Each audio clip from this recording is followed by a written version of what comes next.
En esta semana hemos ido descubriendo cómo el bautismo nos da una vida extraordinaria, sobrenatural, la eternidad con Dios. Igualmente es el Espíritu que es el protagonista y es el que nos da esta vida y nos da la fuerza, la fortaleza. Y a partir de ahora, de hoy, vamos a ir meditando respecto a cuál es nuestro alimento, que no es un alimento perecedero, sino que es un alimento que nos da vida eterna. Es un alimento que se identifica con la caridad concreta, el amor mismo de Jesús, el ser siempre gratuito, el estar siempre disponibles para compartir y sacrificarnos los unos por los otros. Escuchemos el texto de este Evangelio propuesto para este viernes, tomado de Juan, capítulo 6, versículos del 1 al 11. En aquel tiempo Jesús se marchó a la otra parte del mar de Galilea o de Tiberíades. Lo seguía mucha gente, porque habían visto los signos que hacía con los enfermos. Subió Jesús entonces a la montaña y se sentó allí con sus discípulos.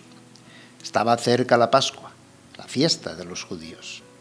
Jesús entonces levantó los ojos y al ver que acudía mucha gente, dice a Felipe: ¿con qué compraremos panes para que coman estos? Lo decía para probarlo, pues bien sabía lo que iba a hacer. Felipe le contestó: 200 denarios de pan no bastan para que a cada uno le toque un pedazo. Uno de sus discípulos, Andrés, el hermano de Simón Pedro, le dice: aquí hay un muchacho que tiene 5 panes de cebada y 2 peces, pero ¿qué es eso para tantos? Jesús dijo: decid a la gente que se siente en el suelo. Había mucha hierba en aquel sitio. Se sentaron. Solo los hombres eran unos 5.000. Jesús tomó los panes, dijo la acción de gracias y los repartió a los que estaban sentados. Y lo mismo, todo lo que quisieron del pescado.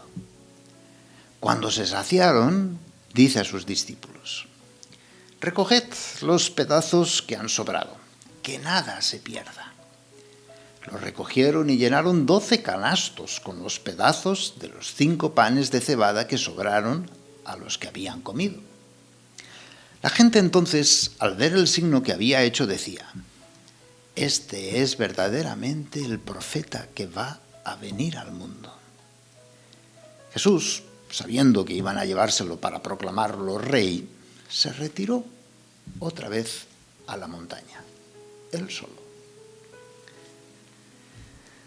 Padre misericordioso, que para librarnos del poder del enemigo, quisiste que tu Hijo sufriera por nosotros el suplicio de la cruz.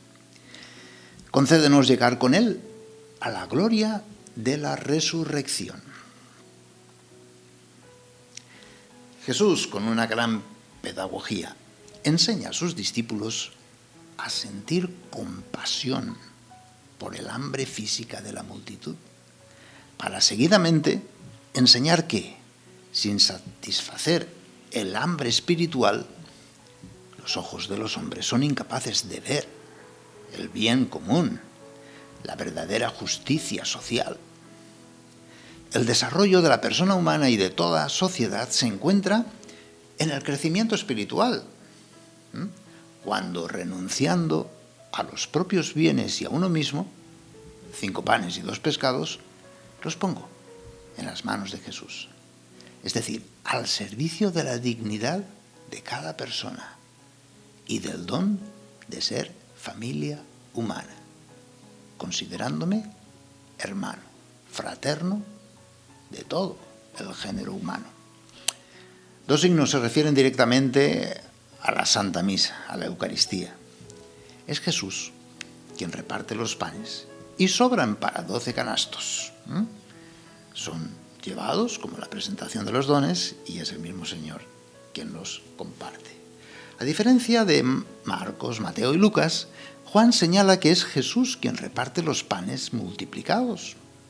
Porque si seguidamente dirá Jesús: el pan que yo les daré está hablando de un futuro, de otro pan. De este modo nos quiere hacer comprender cómo será siempre Jesucristo en persona, por mediación de sus ministros, quien celebra la Eucaristía todos los tiempos. Los ministros ordenados, los sacerdotes, serán quienes actuarán, pero en persona de Cristo cabeza. Igualmente es destacable cómo lo sobrante nos recuerda el cuidado de la Iglesia en la reserva del pan consagrado. Jesús es reconocido como el profeta que había de venir al mundo. La gente reconoce una parte del signo realizado por Jesús. Recuerda perfectamente el pasaje de Eliseo, que en su función profética de palabras y acciones simbólicas profetizó: comerán y sobrará. Pero Jesús no quiere que se le confunda con un Mesías para la existencia terrena.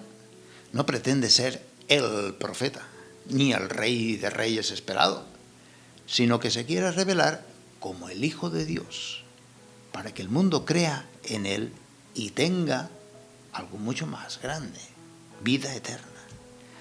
Y quiere conducirnos desde lo humano a lo divino, sin reduccionismos, desde lo humano, sin dejar lo humano, hacia lo divino, porque el hombre es más humano cuanto más divino es, porque la divinidad consiste en el amor.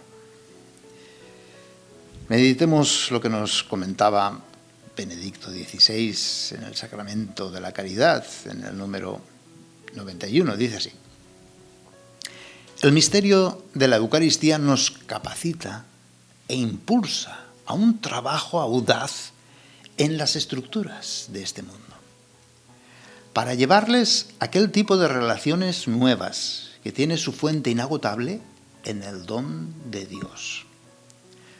La oración que repetimos en cada Santa Misa: danos hoy nuestro pan de cada día, nos obliga a hacer todo lo posible, en colaboración con instituciones internacionales, estatales o privadas, para que cese, o al menos disminuya en el mundo, el escándalo del hambre y la desnutrición que sufren tantos millones de personas, especialmente en los países en vías de desarrollo.